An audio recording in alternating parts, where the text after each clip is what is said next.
You can find the perfect sample, make a great sample beat, but if your mix is trash, then nobody will listen to your song. So hi, I'm Benny. I've studied almost everything there is to know about sampling like an artist, helping hundreds of other artists to improve at sampling, and today I'll grab one of your guys' beats and show you how with very small tweaks you can save an entire mix of a sample-based beat. Okay, so here is the beat we're gonna be working on, and this is actually a beat I got from one of the members of Sample Academy. So he sent it some time ago to me. I think he actually sent it on one of our weekly live calls, and so the beat he sent has actually some great ideas. And so his version of the beat, the version he mixed, it's at the top here. Maybe let me change the color of it, so I'm gonna make it green, and basically let's take a listen to what he made.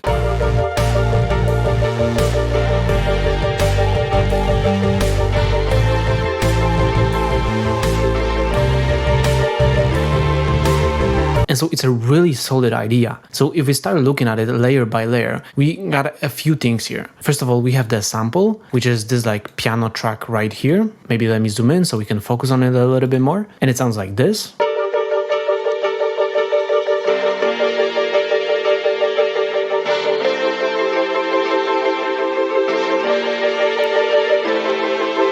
Then we have a very thick synthy bass to kind of layer it underneath.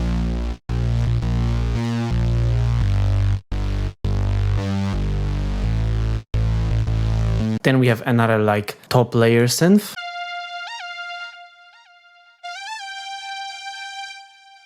Next up we have drums. And lastly, a little bit later on, we have these vocals.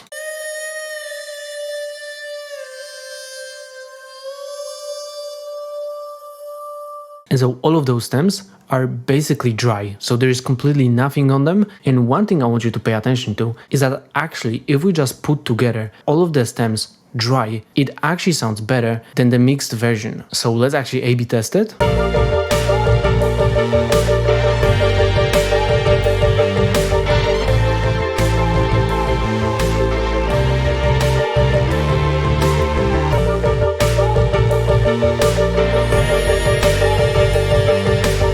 So literally, sometimes if you don't know what you're doing with mixing, probably it's a good idea to actually just leave the stock plugins and the stock sounds and the stock drum kits as it is, especially if the sounds you're using are already high quality. So your drum kits, your one shots, and obviously the VSTs, because if you don't know what you're doing, you're probably just gonna do some random stuff and it's not gonna make sense at all. But moving on to the next thing that I wanna talk about is volume and space. So the number one thing you always have to do when mixing your beats is you have to first of all balance the volume of your entire track. So the important stuff is louder, while the less important stuff obviously gets stacked behind and it gets quieter. And you can also use space to pan something left, pan something right, so that way you can keep multiple things louder while them not fighting each other. So if we take a look at what I did, I actually did multiple things. So the most important part of this entire beat for me is first of all this bass, because it just sounds super nice.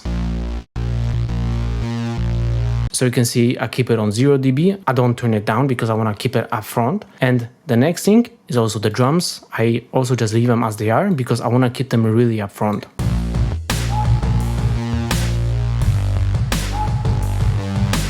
But the rest of the layers, they don't need to be so up front. We can turn them down. So for example, this piano, I turn it down -8 dB.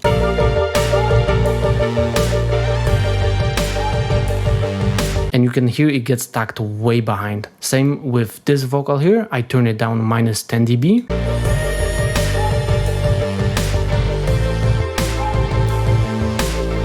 You can also hear it just gets stacked way behind everything. And for the rest of the layers, like for example this synth right here, I pan it to the right a little bit, and then these vocals, I also pan them around, but I actually do an automation where they go from left ear to the right ear all the time. And this is just gonna give us a little bit more space in our beat.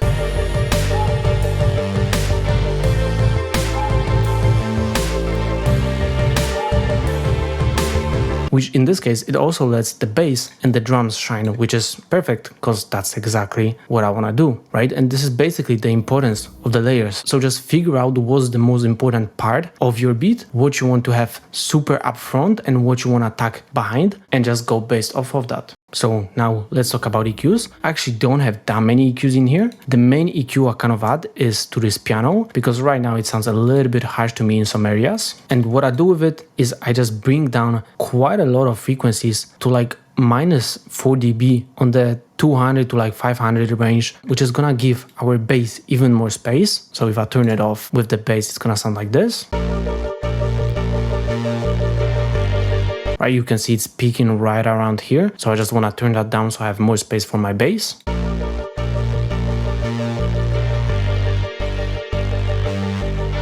And I also want to slightly boost up this 5K because this is actually where I want the piano to shine. Instead of shining in the like mid to low end, I want it to shine a little bit more in the high end. And so because I bring down this low to mid end, I can hear my bass better, but because I bring up this 5K, the piano is also gonna be way more noticeable. So let's actually A/B test all of this.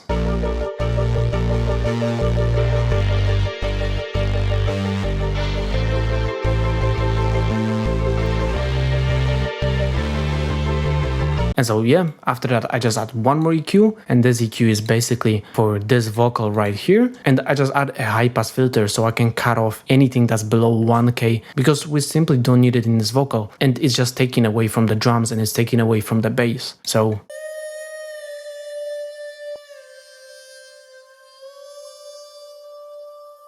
it just slightly tucks it behind. Okay, now let's talk about the clippers, compression and sidechains. So what do I do? And so the most important thing with the clippers and the compressors that I wanted to do is I wanted to bring the drums into the foreground even more. So basically what I'm gonna start off with is I'm gonna add a clipper to the drums so I can just shave off the peaks off of the drums. So let's take a listen.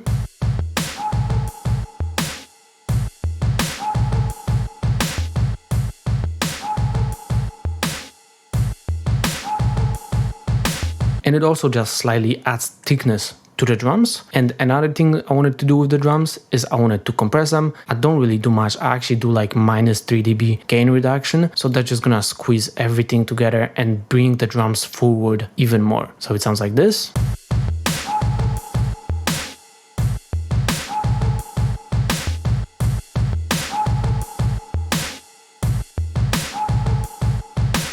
So when we're listening like that, A/B testing basically plugin after plugin, it seems like those are very small differences. But in the context of the entire beat, basically this clipper and this compressor, it really adds up. Because you also have to keep in mind that the next thing we're gonna do is we're gonna add sidechain compressors. That way everything else basically ducks out of the way of the drums. And at the end, we're also gonna add a master chain. That way everything is gonna get squeezed even more and it's gonna bring out the drums even more. So small things like that really do add up. And let's actually talk about the sidechains. I really just do sidechain on one of the tracks, which is the bass, and I set it with a filter that picks up everything below 200 Hz. That way we're only ducking the volume of the bass for the kick and not for the snares and anything else, just for the kick. And so because of that, our kick is gonna hit even harder. So let's A/B test it without the sidechain and with it.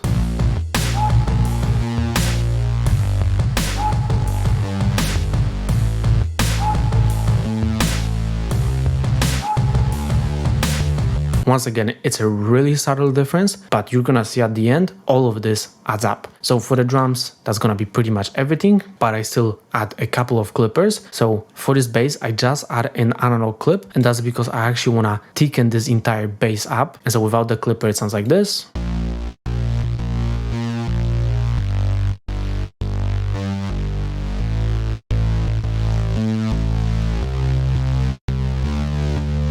And I basically thicken this bass up because I really like how it sounds, and I think it should be one of the main focal points of this entire beat alongside with the drums. Okay, so just quickly, for any other processing that I do is to the bass, I add this utility that's gonna make the bass mono, but it's not gonna make the entire bass mono. It's only gonna make the frequencies that are below 120 Hz mono. That way we can keep the width of the synth while the bass frequencies themselves are gonna be right in the center, and it's just gonna make it hit a little bit harder. Another thing I do is to this vocal, I wanna make it way wider. So once again, I add a utility and I put the width on 250%. So it's gonna be way wider now. And I also add this plate reverb. So this reverb is just gonna make it get tucked behind mind even more. So once again, small difference, but it does add up. And lastly, I have two sends, one send with this chorus and one send with a delay, and I send a little bit of the bass into the chorus so it's even wider.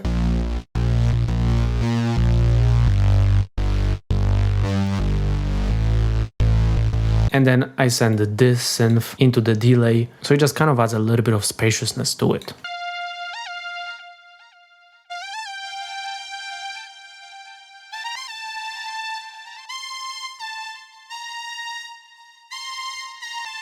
And so for the mix of the beat, that is actually it. The last thing I have is just the master chain. And for the master chain, I don't do anything crazy. I just put this clipper, I push it up like 3 dB, bring it down -5 dB, and dry wet, I put it on 20%. So it's just gonna add a little bit of thickness to the entire beat, and it's kind of gonna glue all of it together. Then I put a limiter on 2.5 dB. That way I push it up as much as I can without it redlining too much. And then I just have a one last limiter to make sure I am not going above 0 dB. To be honest, I don't really need it here because this limiter is already brick walling me, but I just have it here either way because it doesn't really hurt me. So yeah, this is actually how I mix the entire beat. And so let's actually A/B test it and listen to the difference of the before and after. And by the way, just quickly, if you want to become a sample-based artist, then check out Sample Academy. You will get there the 90 days God-tier sampling roadmap, where I will give you all the step-by-step knowledge to sample like an artist. You will also get there my personal help with your beats, so